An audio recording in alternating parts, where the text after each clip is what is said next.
ಪ್ರತಿ ವರ್ಷದಂತೆ ಈ ವರ್ಷನೂ ಕೂಡ ಕಾರ್ಣಿಕೋತ್ಸವ ಕಾರ್ಯಕ್ರಮ ಬಯಲಾರ್ ಲಿಂಗೇಶ್ವರನ ಸಾನ್ನಿಧ್ಯದಲ್ಲಿ ಉತ್ತಮ ರೀತಿ ಒಳಗೆ ಇವತ್ತು ಕಾರ್ಯಕ್ರಮ ಜರುಗೈತಿ. ಇವತ್ತಿನ ಕಾರ್ಣಿಕ ಉಳಿದೆಲ್ಲ ಕಾರ್ಣಿಕಕ್ಕಿಂತ ವಿಶೇಷ ಆಗೈತಿ. ಸಂಪಾತಲೆ ಪರಾಕ್ ಅಂತೇಳಿ ಸಂಪಾತಲೆ ಅಂದ್ರೆ ಬಹುತೇಕ ಜಗತ್ತಿಗೆ ಎಲ್ಲ ರೀತಿಯಿಂದ ಒಳ್ಳೆಯದಾಗ್ಬೋದು. ವಿಶೇಷವಾಗಿ ನಮ್ಮ ಕರ್ನಾಟಕ ರಾಜ್ಯದಕ್ಕೂ ಕೂಡ ಒಳ್ಳೆಯದಾಗೈತಿ. ನಮ್ಮ ರೈತರಿಗೆ ಉತ್ತಮವಾದಂಥ ಮಳೆ ಬೆಳೆ ಬರ್ತೈತಿ. ಸರ್ಕಾರಕ್ಕೂ ಕೂಡ ಸಸೂತ್ರವಾಗಿ ನಡೀತೈತಿ ಅಂತಕ್ಕಂಥ ವಿಶ್ವಾಸ ಐತಿ. ಒಟ್ಟಾರೆ ಜನರಿಗೆ ಒಳ್ಳೆಯದಾಗ್ತಕ್ಕಂಥದ್ದನ್ನು ಶುಭ ಸಂದೇಶ ಇವತ್ತು ಮಹಿಳೆಯರಿಗೆ.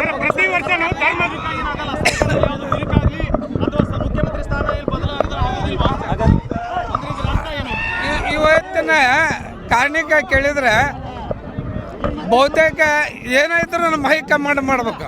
ಯಾವುದೇ ರೀತಿ ಬದಲಾವಣೆ ಆಗಲ್ಲ. ಆಕೈತಿ ಆಗೋದೆಲ್ಲ ಗೊತ್ತಲ್ಲ. ಹೈಕಮಾಂಡ್ ಏನು ನಿರ್ಣಯ ತಗಂತೈತಿ ಅದು ಆಕೈತಿ.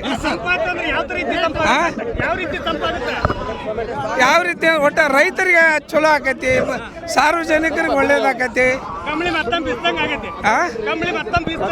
ಮತ್ತೊಮ್ಮೆ ಬೀಸ್ತೈತಿ ಅಂತ ಐತೆ. ಪ್ರತಿ ವರ್ಷದಂತೆ ಈ ವರ್ಷನೂ ಕೂಡ ಕಾರ್ಣಿಕೋತ್ಸವ ಕಾರ್ಯಕ್ರಮ ಬಯಲಾರ್ ಲಿಂಗೇಶ್ವರನ ಸಾನ್ನಿಧ್ಯದಲ್ಲಿ ಉತ್ತಮ ರೀತಿ ಒಳಗೆ ಇವತ್ತು ಕಾರ್ಯಕ್ರಮ ಜರುಗೈತಿ. ಇವತ್ತಿನ ಕಾರ್ಣಿಕ ಉಳಿದೆಲ್ಲ ಕಾರ್ಣಿಕಕ್ಕಿಂತ ವಿಶೇಷ ಆಗೈತಿ. ಸಂಪಾತಲೆ ಪರಾಕ್ ಅಂತೇಳಿ ಸಂಪಾತಲೆ ಅಂದ್ರೆ ಬಹುತೇಕ ಜಗತ್ತಿಗೆ ಎಲ್ಲ ರೀತಿಯಿಂದ ಒಳ್ಳೆಯದಾಗ್ಬೋದು.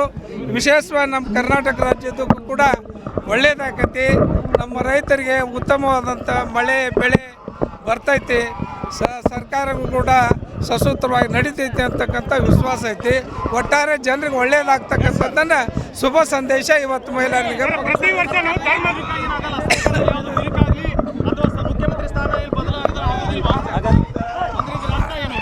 ಇವತ್ತಿನ ಕಾರ್ಣಿಕ ಕೇಳಿದ್ರೆ ಬಹುತೇಕ ಏನಾಯ್ತು ನಮ್ಮ ಹೈಕಮಾಂಡ್ ಮಾಡ್ಬೇಕು. ಯಾವುದೇ ರೀತಿ ಬದಲಾವಣೆ ಆಗಲ್ಲ. ಆಕೈತಿ ಆಗೋದೆಲ್ಲ ಗೊತ್ತಲ್ಲ. ಹೈಕಮಾಂಡ್ ಏನು ನಿರ್ಣಯ ತಗಂತೈತಿ ಅದು ಆಕೈತಿ.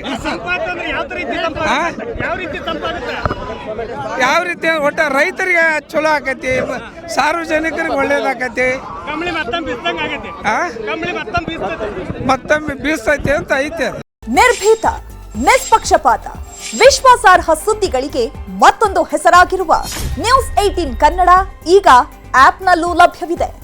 ದಯವಿಟ್ಟು ಇಲ್ಲಿರುವ QR ಕೋಡ್ ಸ್ಕ್ಯಾನ್ ಮಾಡಿಕೊಂಡು ಆಪ್ ಡೌನ್ಲೋಡ್ ಮಾಡೋದಕ್ಕೆ ಮರಿಬೇಡಿ. ನಿಮ್ಮ ಬೆಂಬಲ ಹೀಗೆ ಸದಾ ನಮ್ಮೊಂದಿಗಿರಲಿ. ಧನ್ಯವಾದ.